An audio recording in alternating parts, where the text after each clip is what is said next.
Employment needle still stuck at 9%. Home Depot co-founder Bernie Marcus not surprised based on what he's seen coming out of Washington. We have to stop politicking and start doing something about it. I have a suggestion for the president. All he has to do is take a pen. He's lefty, okay? Take a pen and sign one order and let the Keystone XL pipeline go through. He'll create 120,000 jobs.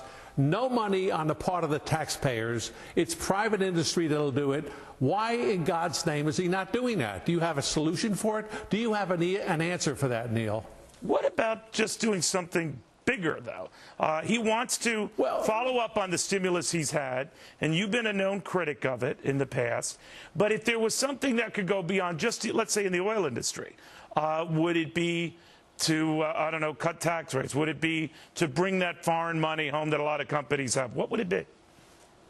Neil, you don't want to say, let's do the same thing. You hear it over and over again. The truth of the matter is, that's exactly what you have to do. You have to make the environment available for business people to survive and to grow. If you don't do it, you're not going to see anything. When government spends money, now we saw what happened with the energy companies that we invested in. We didn't make any money on that. We lost a ton of dough on that. If the government would stay out of the businessman's way, I think that we could see jobs grow in the United States. Otherwise, we're not going to see it.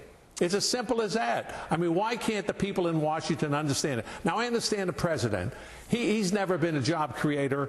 Man never had a job in his life. But we have people in Congress, they ought to know better. They've been there for a number of years, and they know what can create jobs. They're just not willing to do it. It's lower taxes. It's take the regulations off. Stop killing the businessman with the regulations. Look, we have today an NLRB that's running wild. An NLRB You're talking about the National Labor Relations Board. Go ahead. Oh, sure. And you know that card check was knocked out by the Congress. Democrats and Republicans both didn't support it, didn't want it, but the NLRB is doing it anyway. And you have the EPA doing the same thing. Look, while you're talking out of one side of your mouth, you have to understand you're damaging the economy with the other side of your mouth. You got to put them all together and start doing the right thing for America. And the right thing for America is to let businesses create jobs and keep the government out of the job creation business. That's not their business. What do you make of Herman Cain's plan? What do you make of his 999 plan? A lot of people have been piling on that. No, I don't like his 999 plan. I will tell you the truth, because I think that if you had a 9% tax on goods that you buy, every state has a tax on merchandise also, and all of a sudden you're around 12, 14, 15%. And the poorer people, I mean the lower income people, are not going to be able to afford that. It's not fair to them. So I don't like that plan.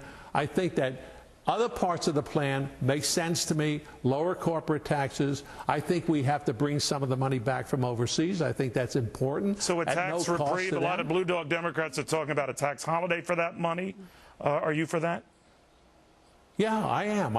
I think if you bring that money back, it's going to only help create jobs. We have a group of economists that are all economists out of universities who really don't have a clue, not a single clue, on how to create jobs in America or solve this problem. And the president has surrounded himself with these kind of people. People like me, I mean, somebody like me, why would he listen to me? I've only created several million jobs in my lifetime, and I'm the wrong kind of guy to talk to. I mean, why listen to me, a guy like me? I don't have a PhD behind my name, okay? Very funny guy, Bernie Marcus. Well, you heard from the Uber job creator. Now to a member of his Jobs Alliance, the former Best Buy CEO, on the better way to buy more jobs in America. Here's the hint.